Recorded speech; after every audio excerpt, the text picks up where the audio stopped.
জানো তো আজকে না আমরা অনেকদিন পর একটু ফ্রি ছিলাম। ফ্রি বললেও ভুল হবে, আমরা তো মেয়ে মানুষ, আমরা যেদিকেই তাকাই সেদিকেই কাজ থাকে। তবুও আজকে রান্না বান্নার চাপটা একটু কম ছিল, কেননা আজকে আমাদের শ্বশুর আর হাজবেন্ডরা কাজের জন্য একটু বাইরে গিয়েছিল। আর জানো তো পুরুষ মানুষ ঘরে না থাকলে রান্না বান্না করতে একটু ইচ্ছে করে না। তাই আজকে আমাদের শাশুড়ি বউ তিনজনের জন্য রান্না করেছি শুধু ডিম আলুর তরকারি আর গরম গরম ভাত। আর এই ডিম আলুর তরকারিটা বলতে পারো আমাদের ঘরে জাতীয় তরকারি।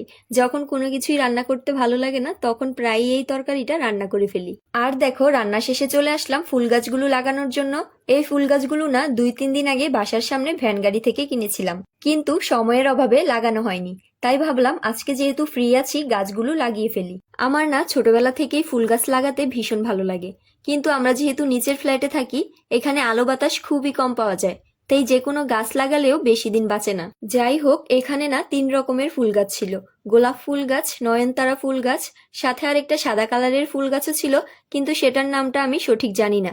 তোমরা কেউ জানলে অবশ্যই বলে যেও। কিন্তু জানো তো বাসা ভাড়া থাকলে না অনেক কিছু শখ হলেও সব শখগুলো তো আর পূরণ হয় না। এই যে দেখো গাছ লাগাতে বসেছি, কিন্তু মাটির কত অভাব। তো যাই হোক, গাছ লাগানো শেষে গাছে একটু জলও দিয়ে দিলাম। তারপর চলে আসলাম মাছের অ্যাকুরিয়াম পরিষ্কার করতে। কিছুদিন ধরেই না আমাদের মাছের অ্যাকুরিয়ামটাতে কি যে একটা প্রবলেম হচ্ছে, পরিষ্কার করলেই বারবার নোংরা হয়ে যাচ্ছে। তাই আজকে ভাবলাম আগের পাথরগুলো ফেলে দিয়ে নতুন পাথর দিব। আর আমার মনে হয় পাথরগুলো অনেক দিনের হয়ে যাওয়ার কারণে জলটা বারবার নষ্ট হয়ে যাচ্ছে। দেখলে তো আমরা মেয়ে মানুষরা এমনই, রান্না বান্নার চাপ কম থাকলে আমরা ঘরের অন্যান্য কাজগুলো করার চেষ্টা করে থাকি। আসলে আমরা মেয়ে মানুষরা না কখনোই ফ্রি থাকি না।